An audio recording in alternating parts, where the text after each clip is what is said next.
What's happening, guys?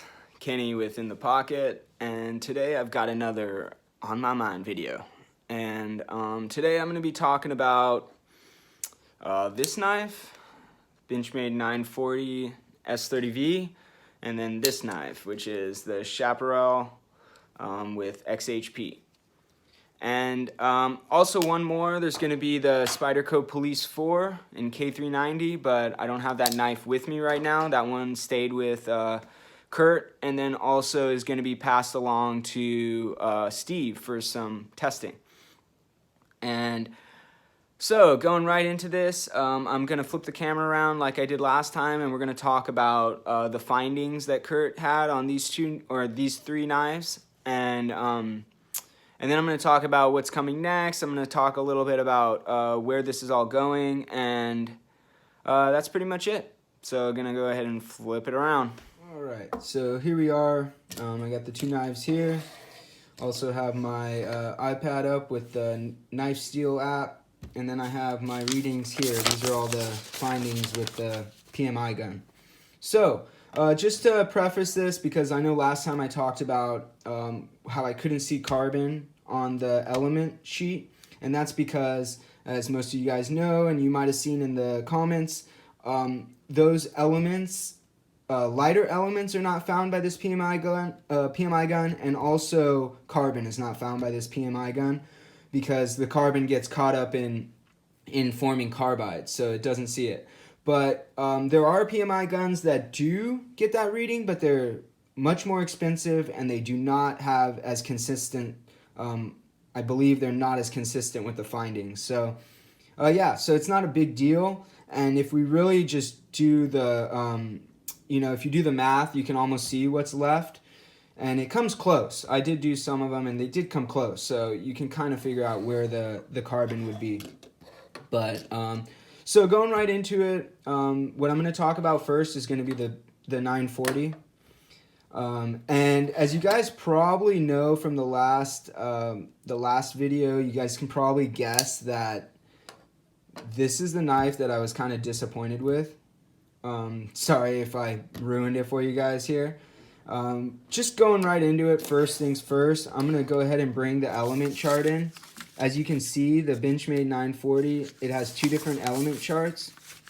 And the reason being is this is on the edge of the steel where it doesn't have coating, and this one is with the going through the coating. And you can see that there's an inconsistency when you're going through the coating or without the coating. So the one on the edge you can see is a more consistent, like showing you what the elements that should be in there.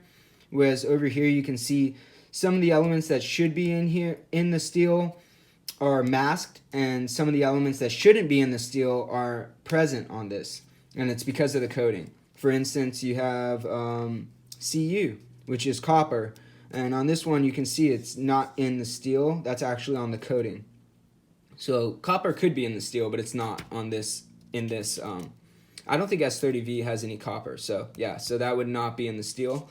And then this one's just going to come up with a more clear reading on what's in the steel and not necessarily, in the coating. And this actually really just shows you that you'd get you wouldn't get a proper reading if you were just looking at the coating. You need to look at the steel purely. So he shot right at the edge one. And I'll go ahead and show the gun here, show the gun shooting the steel, and I'll probably show you both readings so that you can see the differences there. And then we'll go ahead and bring in the elemental chart on S30.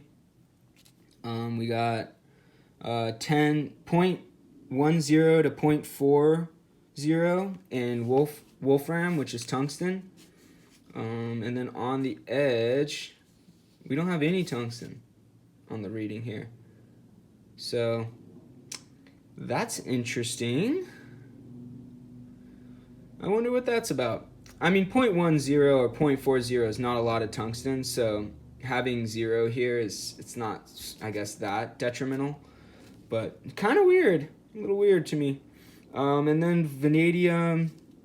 As far as vanadium, we have 4.15. That's about right. It should be 4. And then molybdenum. Yeah, we're not seeing any molybdenum here. We see a little bit here. Yeah, 0.69, which is about right. It should be 0.50. So that's interesting that sometimes where the coating is, we're getting a different read with something that should be there and then something that should not be there. So that's interesting to see, guys, and that's something to kind of consider. Yeah, so let's see what else we have. We have silicon. The silicon's 0.50. This has silicon at 2.50. Very interesting, guys. That is very interesting. And I wonder if that's something. Let me see if I. Yeah, that's where it should be at. So that's interesting. A lot more silicon than which would normally be.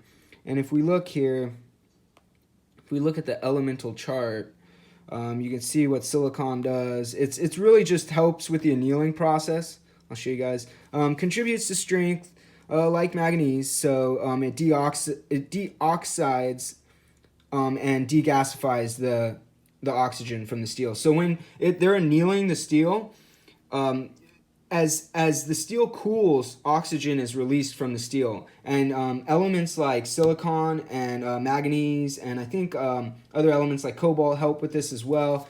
So those elements are going to help the steel degasify and keep the pockets inside the steel nice and tight. Keeps that everyone talks about the structure of the carbides in there, and that helps with everything staying tight and close together, so you don't have these gaps and bubbles inside the steel.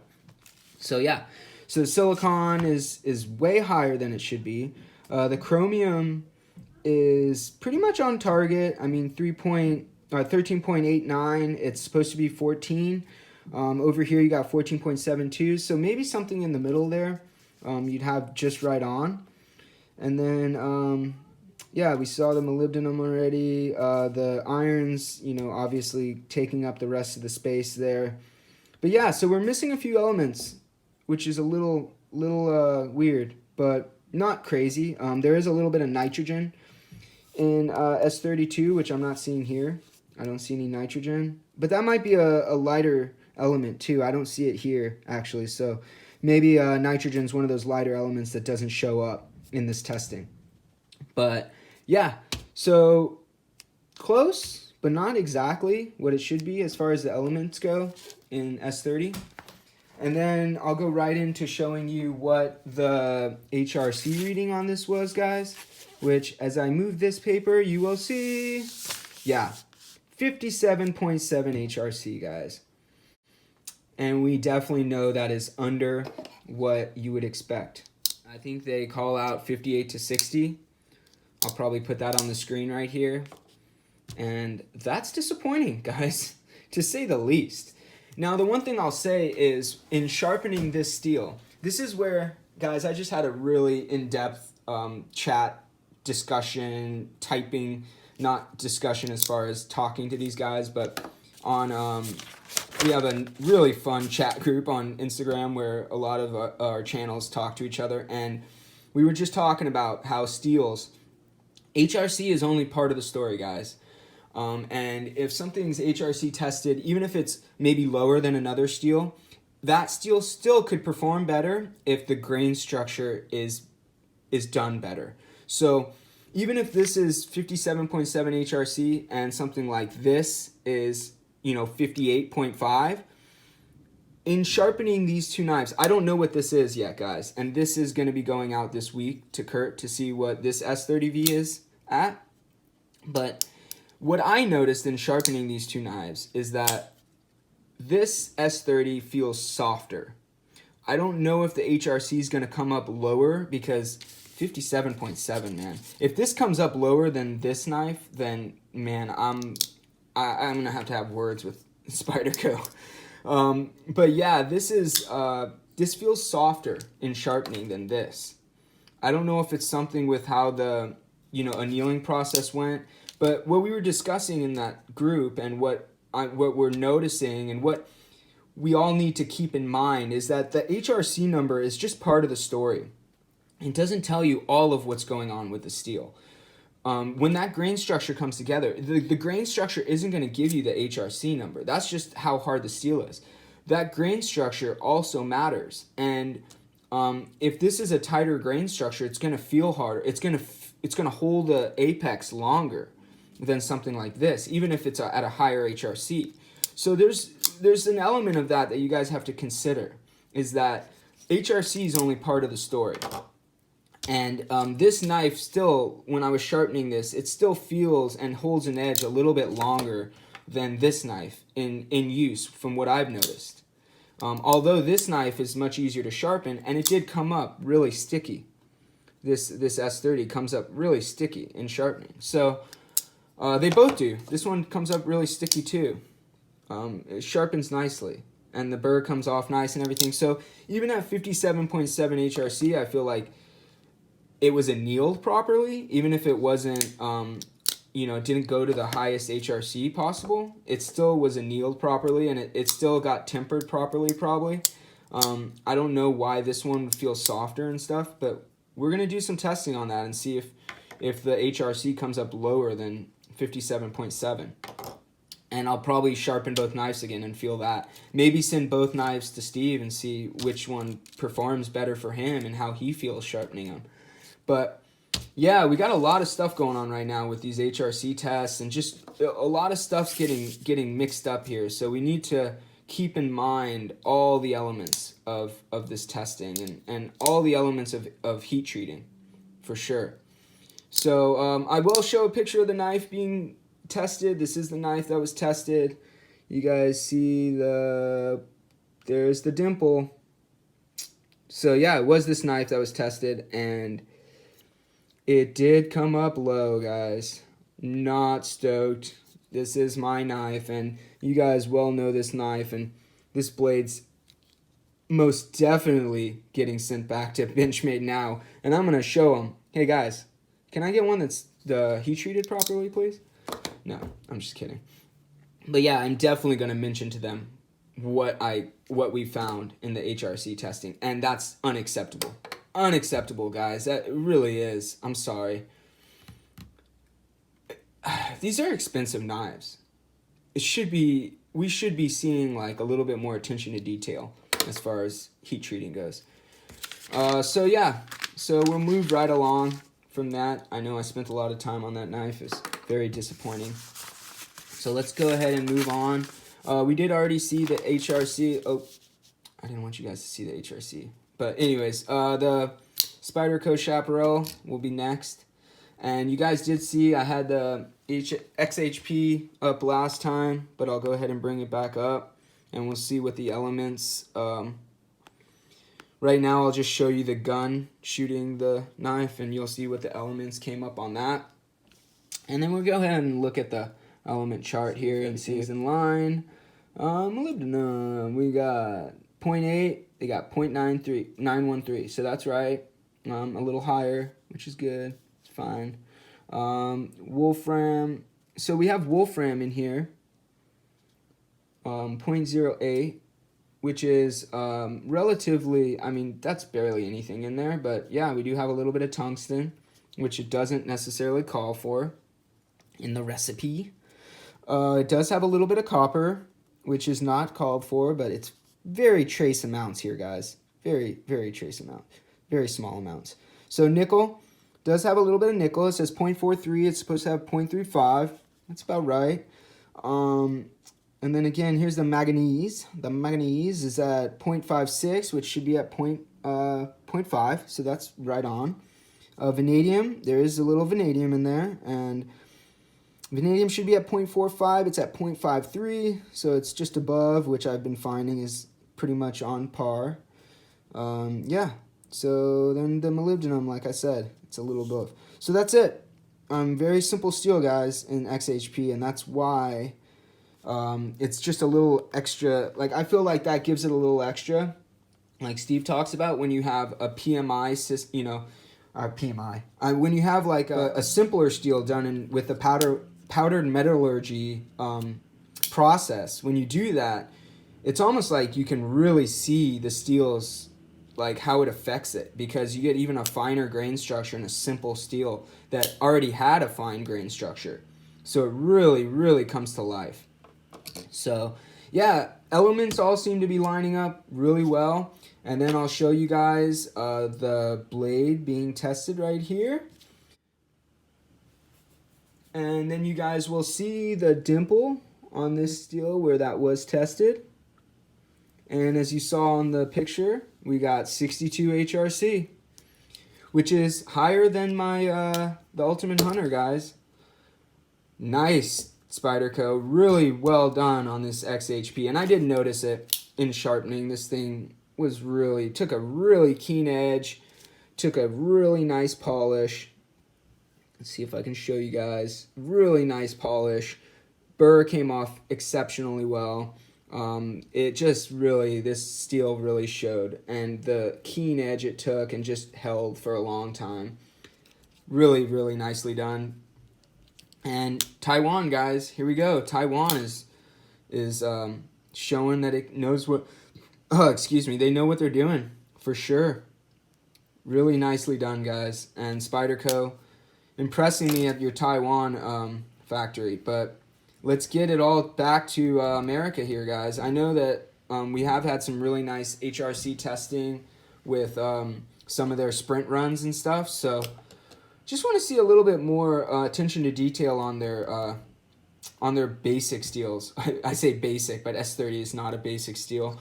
I'm going to get this guy tested eventually too and see what the 4V's at. Another sprint run or exclusive that they did. Yeah, so really nicely done, Spyderco. And yeah, not much more to say about that. So in saying this, there's not going to be a knife here on this next one, but we do have, this is going to be the Spyderco Police in K390, and let's go ahead and talk about that. I will go ahead and bring in the element chart for K390.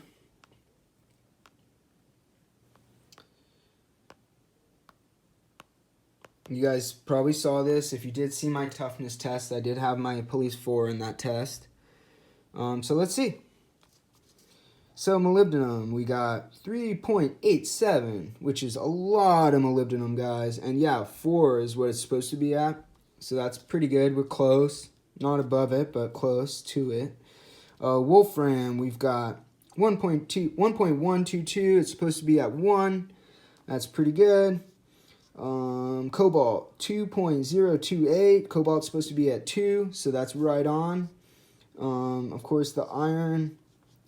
Chromium's at 4.48. Chromium should be at 4, so that's above and beyond. Vanadium should be at 9. It's at 9.649, so that's above and beyond, which would make up for any of the loss in like the wolfram or molybdenum. So the vanadium would make up for it with a little extra.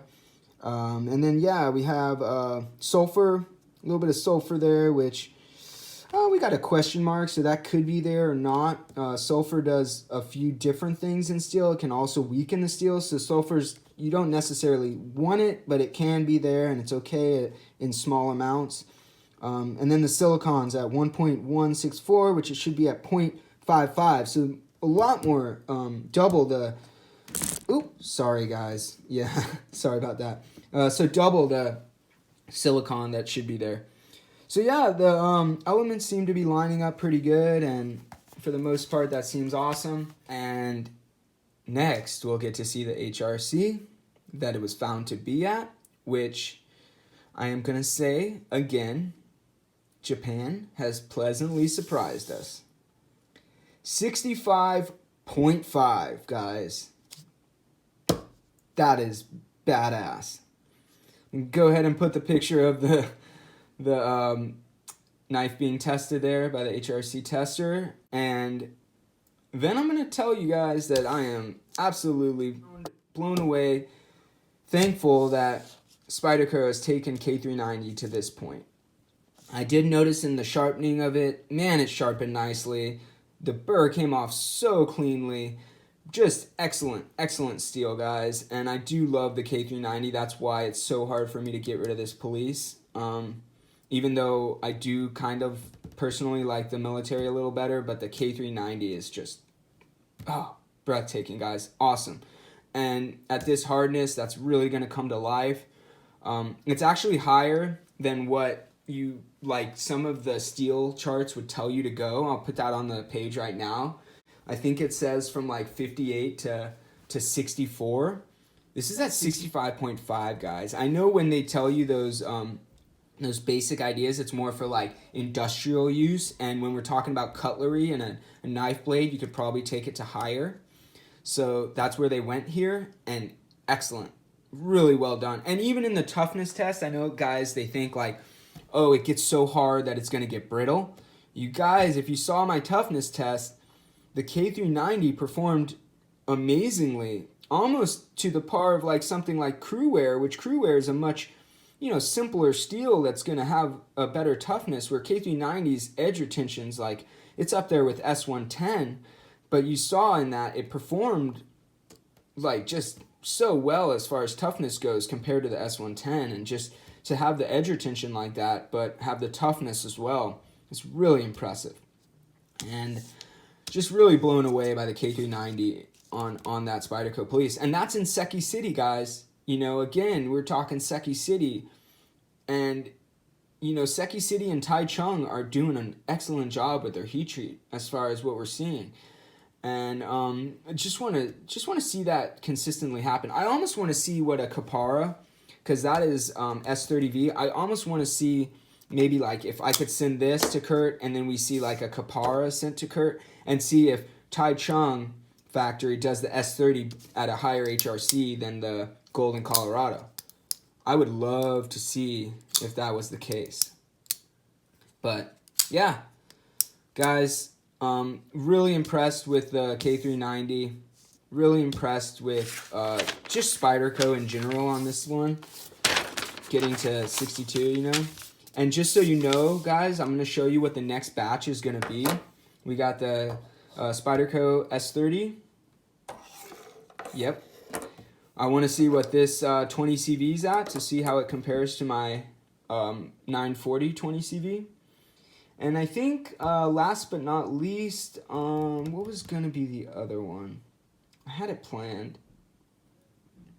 Shit. Now I forgot. But you guys will see. The last one will just be a surprise next week, because I am going to send another one. I'm going to probably do 3 a week, something like that. But yeah, so I'm going to get that heat treat done, or heat treat test done, and then we'll see what these HRCs are at, and we'll have to reconvene and probably be a lot more discussion about it.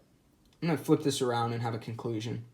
All right, so in conclusion, we saw that Spyderco and their Japan-made knives are doing really well, and it's pretty amazing to see the heat treats being so precise and consistent coming out of overseas companies. And we're not seeing as much in the US made companies, the consistency on heat treats. So that's a bit disappointing, guys, to be honest. I don't know if it's going to continue this way, or if as I test more knives, we're going to see it go back the other way, or we'll see how that goes. We are seeing there have been some Chinese-made companies that have come up with different steels and stuff. If you look at, that's something I wanted to talk to you guys about too. You guys got to see the spreadsheet. I'm going to include the spreadsheet on my description. On my last one, there's a description. There's a spreadsheet in the description, and this spreadsheet is done by David at Blade Banner. Thank you so much, David, for what you're doing. I know it takes a lot of time to get that spreadsheet together and keep up with everyone's testing. And it's really next level for David to do this for everybody. I know that we're all doing our part right now, and David's one of those people that's really doing his part to provide you guys with all the numbers, because without him, without seeing everyone's compiled information, it's not as comparable. It's not something that's going to be, without the comparisons, you're not going to see the consistencies and the inconsistencies. So it really helps us put a finger on what's going on and what's really like where these heat treats are getting.